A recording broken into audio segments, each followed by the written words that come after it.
No matter what you're cooking for dinner this weekend, it will be better with crispy shallots. Just trust me on this one. Everything's better with crispy shallots. That's something that American restaurants have caught on to recently, and now they're sprinkling crispy shallots on top of everything like magic dust, from raw fish to salads to meat braises and pasta dishes. Until recently, crispy shallots were primarily found in Thai and Vietnamese kitchens. But lately, they've gone viral. I am completely on board with this trend, and there are very few food trends that I can say that about. And for example, microgreens. Sure, they might be good for Instagram, but do they really add that much to a dish? And don't even get me started on putting huge chunks of salt on top of everything from salad to chocolate cake. You know, this is cake, not a sidewalk in winter. There, I said it. But the crispy shallot trend is different. It's not about the looks like microgreens or the shock factor like cake with salt. It's actually about taste. They are sweet and subtle and crunchy and utterly delightful. Today, I'll give you two ways of making them: the standard way and my way. Here they are in a nutshell. The standard way fries them first, then salts them. My way salts them for an hour, then fries them. I tasted these two methods side by side, and what a difference! Salting them ahead made them way more complex and much more flavorful. It felt like the sweetness, bitterness, saltiness, and acidity became one, while in the shallots that were salted after frying, all of these tastes were pulling in different directions and not really working as a team. Why aren't restaurants salting them ahead? Well, I don't know. Maybe some of them are. But all the recipes I found, Mark Bittman, Serious Eats, and many Vietnamese cooks on YouTube salt them after frying. Here is my best guess as to why. There is this theory that if you salt the food before it goes into the fryer, your oil will go bad sooner. For restaurants, this is a big deal because they use the oil many times. But Cooks Illustrated tested the oil after a couple of uses and found that salt in the oil made no difference. One thing I never understood is, why is it okay to salt the batter for deep frying? What about the no salt in the deep fryer rule? If you know the answer to that, let me know.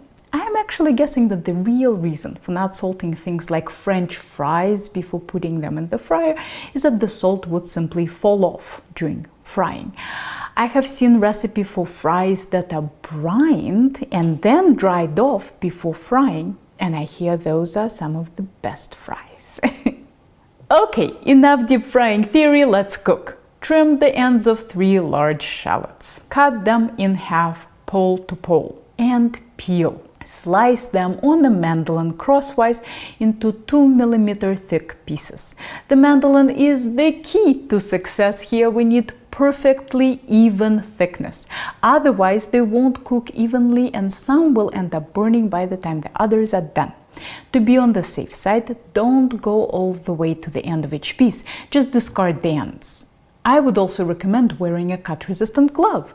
If you take necessary precautions, mandolins don't have to be dangerous. The link to the mandolin and gloves are in the description below. After the first time, you can rely on your intuition for the amounts of shallot, salt, and oil, but until then, here are my measurements. Put 160 grams of sliced shallots into a bowl. Sprinkle with 2 teaspoons of Diamond Crystal kosher salt and toss to combine. A few words about salt: if you are using any other salt, including other brands of kosher salt, cut the volume measurement in half and only use 1 teaspoon. Mix thoroughly to separate the slices and coat them evenly with salt. Let the shallots sit for 1 hour at room temperature. They'll get limp and damp. Dry them off on paper towels the best you can. But don't drive yourself crazy. Normally, putting wet stuff into hot oil is extremely dangerous, but our oil won't be hot immediately. We'll first cook them gently to evaporate all the moisture and will only crank up the heat in the end. Before you get started with frying, get a heat-proof bowl and a fine mesh strainer and the baking sheet lined with 2 layers of paper towels. Pour 1.5 cups of neutral oil into a small saucepan. My pan is 2 quarts in capacity. The goal is to create a layer of oil about 2/3 of an inch thick, so how much oil you'll need will be somewhat determined by the shape of your pan. Set it over medium-low heat and add your shallots. No need for the oil to heat up first. We want to start very gently. Once the shallots start to sizzle, set a timer for 15 minutes and let them cook, stirring occasionally. They should be sizzling gently but not browning.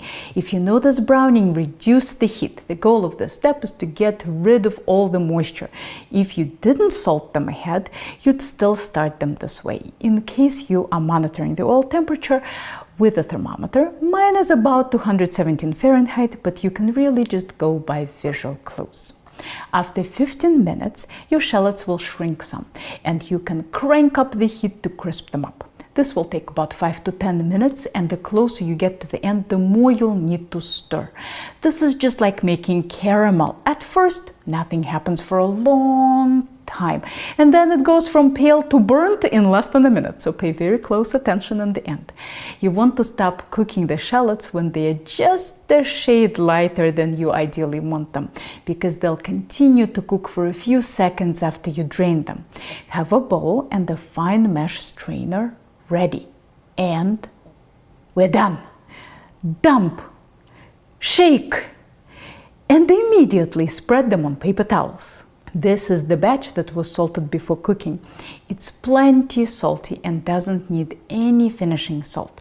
If you didn't do the salt ahead method, salt your shallots immediately after dumping them onto the paper towel. Here's a batch that wasn't salted ahead. You really have to move quickly when seasoning food after frying, or the salt won't get absorbed. Cool and use on top of anything you want. In theory, they'll keep in an airtight container at room temperature for a week, but in my house, they never last that long.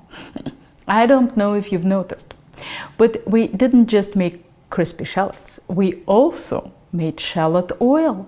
This stuff is worth its weight in gold. You can drizzle it on top of anything savory. It produces outstanding salad dressings and mayo. And next week, I'll show you how to turn it into a sauce that makes a really good butter substitute for vegan dishes. Here are more thought-provoking culinary videos for you to check out. And if you are ever in the Boston area, maybe I'll see you in one of my classes.